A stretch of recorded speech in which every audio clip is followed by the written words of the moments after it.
Welcome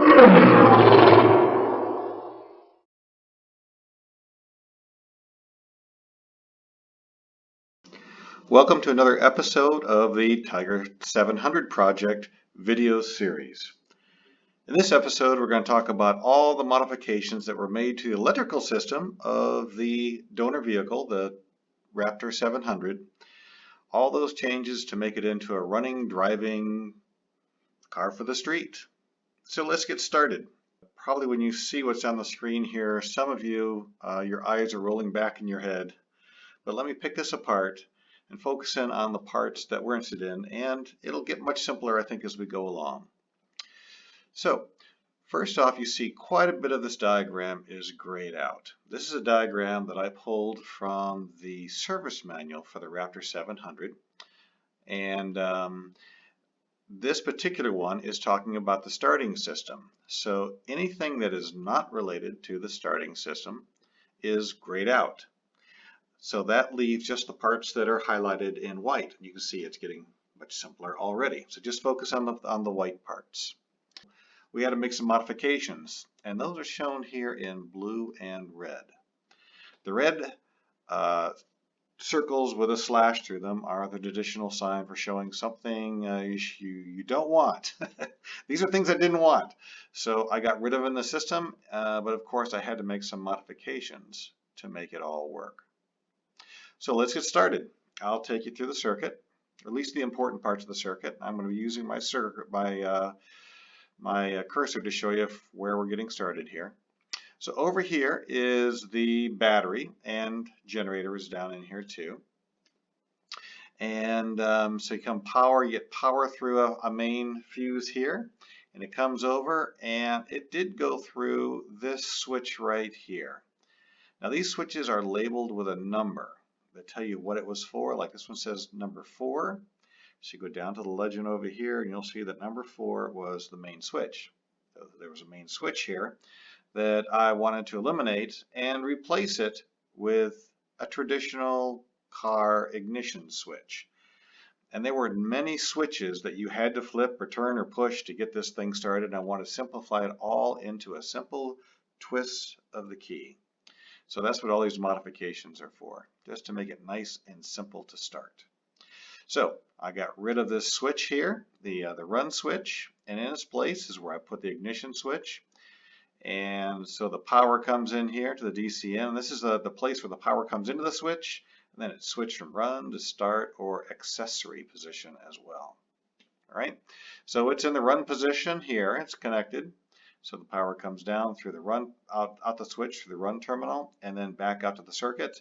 And basically, this is how we bypass the circuit and put it into the ignition switch.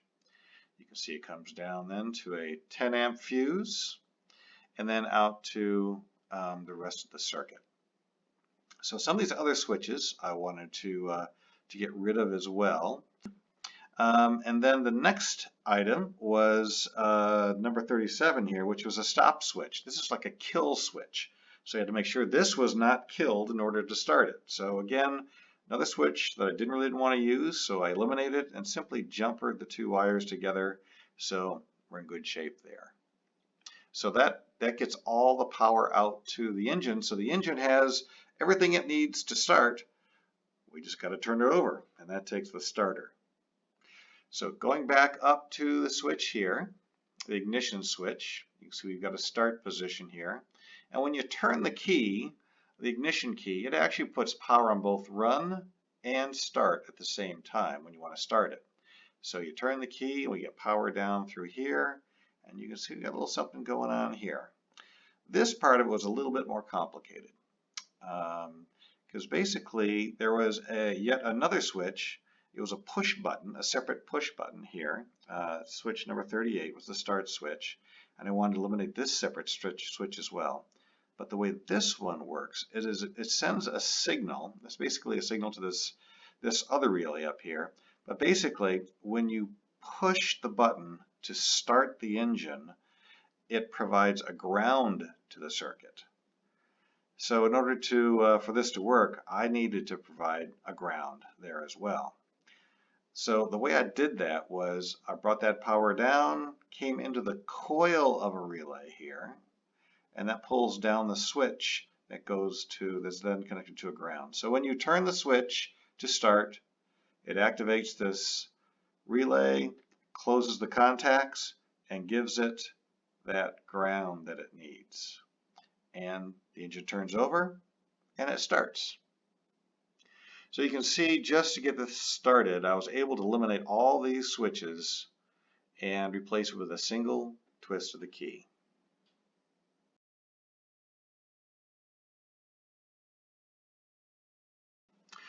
The objective of the modifications to the lighting system was, again, to simplify the controls.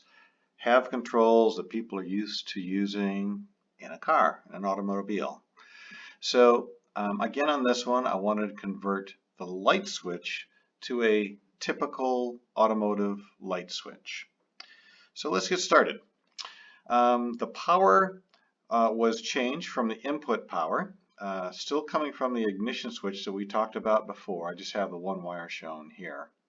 But one of the objectives here is when the engine is trying to start, it needs all the power it can get to turn that starter. It's a very small battery, small starter motor, but it's a small battery as well.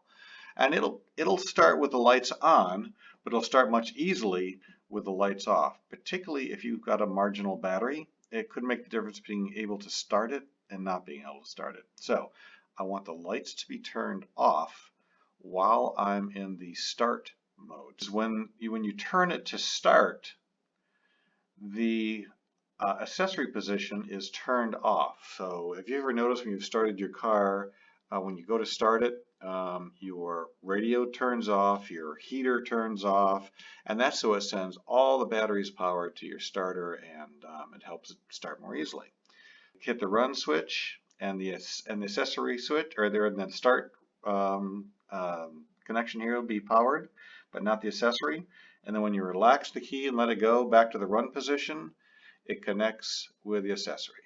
So the lights come on after the engine is started. So the power comes down through the wires I added. You can see here that I disconnected this wire here, so the sole power source is coming through that accessory terminal through a 15 amp fuse, and then down to the switch that was on the Raptor 700. This is the one I wanted to replace with a typical automotive switch, type of switch that some would be familiar with. So you can see I got rid of this switch and then tapped in this switch over here. There is a terminal where you bring the power in, the DC voltage in, and when you pull that light switch out to the first position, that's when your parking lights come on, and that's going to go to another circuit over here that I'm going to show you later on how that all works.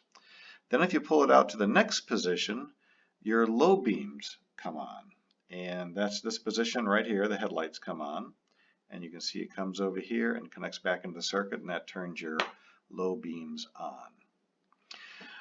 In my previous video, I showed you the wireless switches that were on the steering wheel of the quick disconnect steering wheel that I had. And there is a switch on the steering wheel for going between high beam and low beam. So this is that wireless switch here.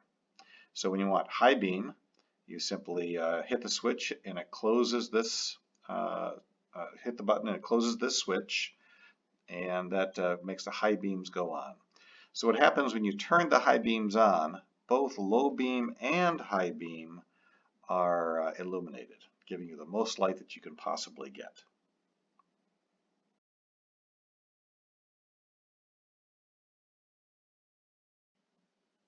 On to the signal system. In this diagram, I'm going to talk about the modifications to the brake light system and to the running light system for the rear lights. So with the brake system, there was a front brake and a rear brake on the Raptor 700. There's a handle on the front and a foot pedal on the back, and each one had a switch. And I am converting the whole system to a set of automotive style pedals with a hydraulic system just like a normal car. And instead of using those switches, I want to use an automotive type pressure switch. They are actually much more reliable than a lever switch.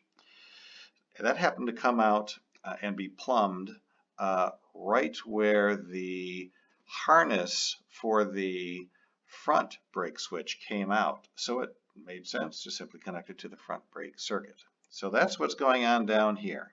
You see I've eliminated the front brake switch, that's 43, and the rear brake switch, 42.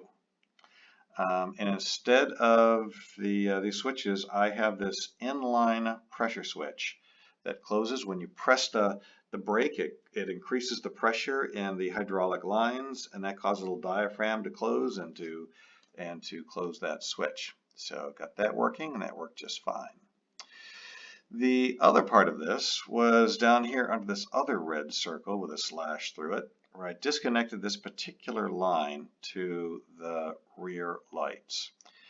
The way it was wired before, there was a 2-element light in the taillight section, and it would either have like a running light, or the other one would come on and be brighter for a brake light.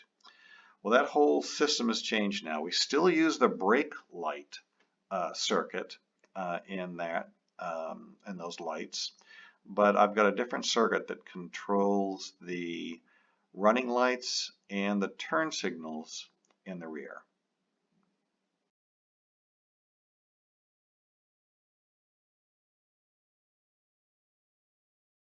And this is that system, the turn signal and running light circuit. This is all new. The original Raptor 700 did not have turn signals.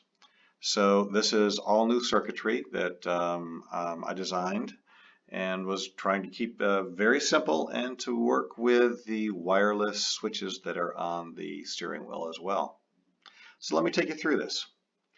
Starting up here, you've got power coming from the light switch, and this is in the parking lights position. In other words, when you pull the light switch out to the first position, the parking lights come on and activates this circuit. You'll follow it down. You can see right here that basically what it does is it goes through this relay, and this is in the relaxed position. So this is where it is normally, the normally closed position. And so those lights come out, and they come out here, and they illuminate both the front and the rear lights. Same thing, that's the right signal, and it's the same circuit down here. It's the relaxed, normally closed position for the left signal as well. So if you're not running your turn signals, it simply runs the power to your turn signals. Now, when you want to use the turn signals, you get power from a different source. You get the power source from the accessory position on the ignition switch. Remember, this is the one that turns off when the engine is trying to be started, but comes back on when you release the key and it goes back to the run position. So power comes in there, goes through a fuse, and then splits here to a left bank of circuitry and a right bank. We'll just take you all along the top here. So this is the right wireless switch. You remember on the steering wheel on the right side there was a button. You press it and it makes the signals work. So this is that wireless switch, and you close it and you get power over here. And this does two things. The first thing it does is it sends that power straight down the line here, and this is a coil inside the relay. And when you put power on this, it creates a magnetic force and it pulls the switch down. So now it's connected between these 2 points. It actually pulls that switch down. So you've got a connection between these 2 points, and it puts you in turn signal mode. Okay, I'm going to stop there. We're going to come back to that. Now, when that switch closes, it also sends power down this way. And what I've got here is a diode bridge with some fairly high power rectifier diodes. And what diodes do is they let power go in one direction, but it'll block power from going in the opposite direction. So by having a diode here, it brings the power in here, And since this one's facing this way, it will not allow the power to get into this circuit. Okay? So instead, it goes this way into the blinker. And the blinker is that it's a little relay that basically turns on and off, on and off. And that's how you get your blinking circuit as you apply power to that. That continues on, and that also goes to a buzzer. That's the buzz, buzz, buzz you hear when your blinker is going, so you don't forget that it's on. But also you see there's power going each way here. So let's follow it up. Okay, right to here. And if you remember, this is activated now, so this is now closed. So now this power comes up here, and it goes out to your lights, and these start blinking. Blinker here. Blink, blink, blink, all these blink. Okay.